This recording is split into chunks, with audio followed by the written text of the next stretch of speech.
I have written songs for a lot of people. Deborah Cox, Nobody's Supposed to Be Here. You know that song? Can we? Did you get here? Nobody's supposed to be here. I tried that love thing. I did. So my question is not funny, but when that song dropped, I remember vividly. I had to be in like the 5th grade, right? And we always remix stuff. Yeah. How did you get here? Chick, I caught the buzz. Nobody. Are you serious?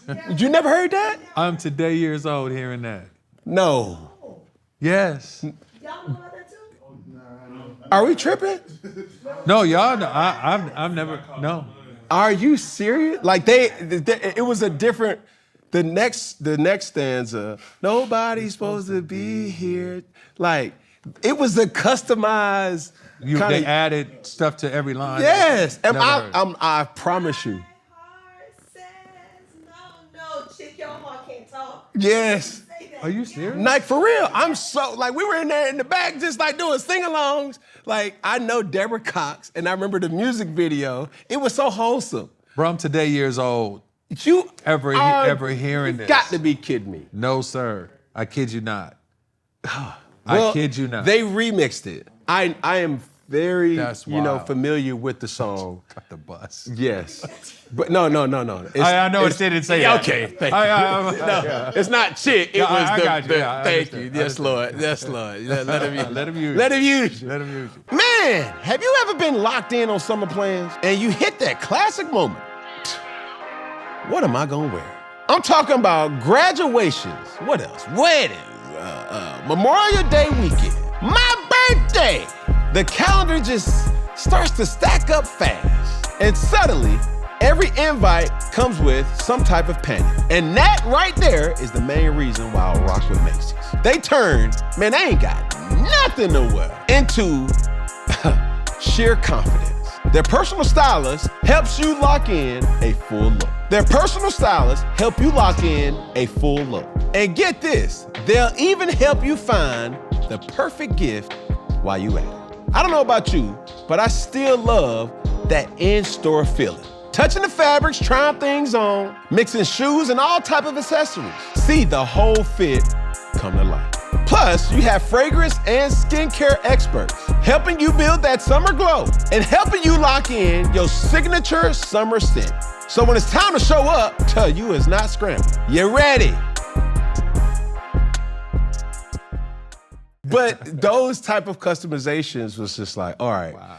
People don't know your ability to write music. Yeah. And writing that, another anthem, which is another banger in a club or a social event. Yeah. Like, it's just like, wow, like how, during that time of creativity, where do you go? How do you tap in? How do you think as that individual? And how do you determine who it's for? Yeah.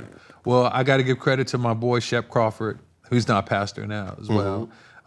We grew up playing piano and organ in the church together. And there was, I think, an anointing that we both had that came with not just playing music, but it came with the sensibility of stories of hurt, of pain, and us being able to capture those and say it in a certain kind of way. Yeah. And we wanted to be the next Jimmy Jam and Terry Lewis. We wanted to be those producers, songwriters, and we just had a good chemistry together, man. We still are like the best of friends to this day now, and that's what we would do, man. So like songs like a number one record from Cisco, Incomplete. Even though it seems I have everything, I don't want to be a lonely fool. Those are songs that we were writing. And we had an artist in mind. Normally when we were writing, we were like, if Marvin Gaye were alive, if Michael Jackson would sing this song, or Patti LaBelle would sing this song, what would they sing? And so we wrote from the standpoint of real artists and what they would say. Now, it never really made it to those artists, but still, it was like we wanted to write timeless stuff, for people. I'll ask you this, because there's such a sensitivity in creation that what's your thought process of AI and AI's involvement in making music, whether through beats? Man, we've talked to countless AI artists that it sounds cool. You know what I'm saying? And as a writer, as a artist, where you are telling a story off of real life experiences, where does your mind go as far as knowing that a person can use a chat GPT, can use other forms of creativity that's not infused in actual experiences? It's so early, Cam. It's hard to tell if I'm honest. It's early and it's scary. All right. So to me, it is, people cook from scratch, and then the microwave oven comes along. It makes it faster, makes it easier. Something is packaged up or whatever, and it becomes more accessible. It takes a lot of the work out of it. But when mom get in there, she make that mac and cheese. Bro. It's like them layers. It's just gonna be. It's different. Now, it doesn't mean that the microwave is bad. It just means I prefer something from scratch, even though I recognize there's a faster, more efficient way, to do it. Doesn't make it more real. I think that artificial intelligence, that AI, should not exist without HI, without human intelligence. To me, you have, where my challenge is, people that are using AI to try and benefit and do different things because you get prompts good. And you can then circumvent the hard work that goes into the creation of something beautiful that came from the heart. So for example, I'm a wordsmith. Like I said, songwriting is easy for me. If I'm going to use AI, I know the right things to be able to say, hey, I want a string line that not only diminishes at the end of the fourth stanza or whatever, but I want to make sure that it has a tremolo in it that then leads down to when this chord progression changes right here. When I get to this part of the song that I'm writing, I want to make sure that now there's a swell of oboes and this, like, you'd have to be really, really intricate with the prompts that you put in to get a certain type of thing. But it can do it though. It can. Okay. But I'm saying it's who can do it.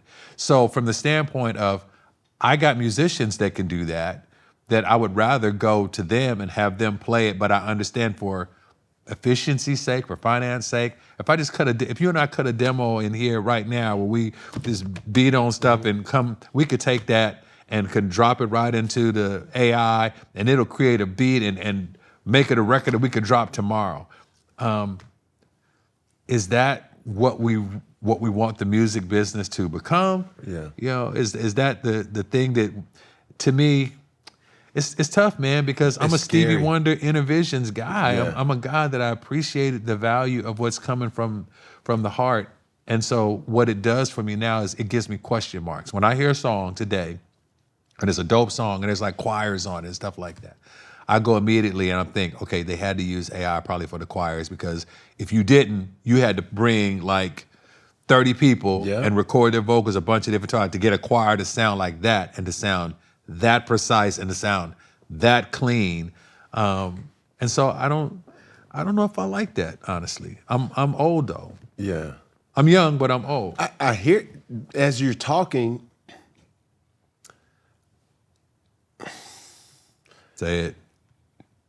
Does the consumer care?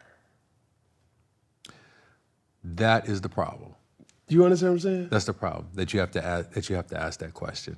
It's like, does the consumer care? Music is medicine. Yeah.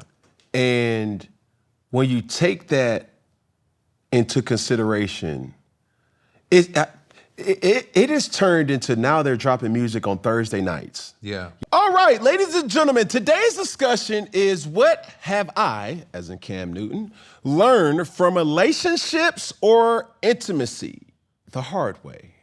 Now, wow, it's a very loaded question that could be interesting or uninteresting. But I will say this. One thing I've learned in relationships is I can expect me and others. And learning that, you realize maturity in life and understanding that everybody has free will to think, feel, and act on certain things. And I can't always put how I would have responded, how I would have acted, how I would have, dealt with that specific thing, good or bad, because they ain't me and I ain't them.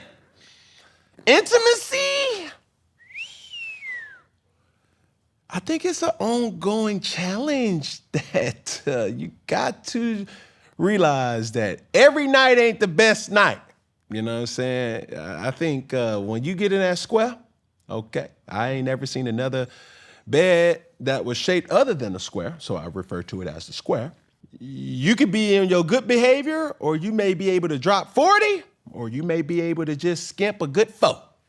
But that connectivity with your partner is essential, because even on the baddest night, brothers and sisters, there has to be an element of grace that is needed. Because let's just be honest, we know when we didn't perform our best. Okay. Now, do they know? Because if they knew, like, yo, that wasn't your best work. What I can appreciate is you didn't perform well and they think that, oh, he's not a good performer. Nah, baby, this Michael Jackson, Billie Jean. Michael Jackson moonwalk, okay? Now, you may have gotten an old throwaway on a single or not, but listen, we moonwalking typically. I just ain't had enough slippery surface for me to really moonwalk how I typically moonwalk. But, all right, it is what it is. But that's the unfortunate truth. Now, don't sit up here and say, I ain't never had a bad night. I always deliver premium. Well, I got news for you, brother. You done made the girls' group chat for all the wrong reasons. Well, we all have good days and bad days.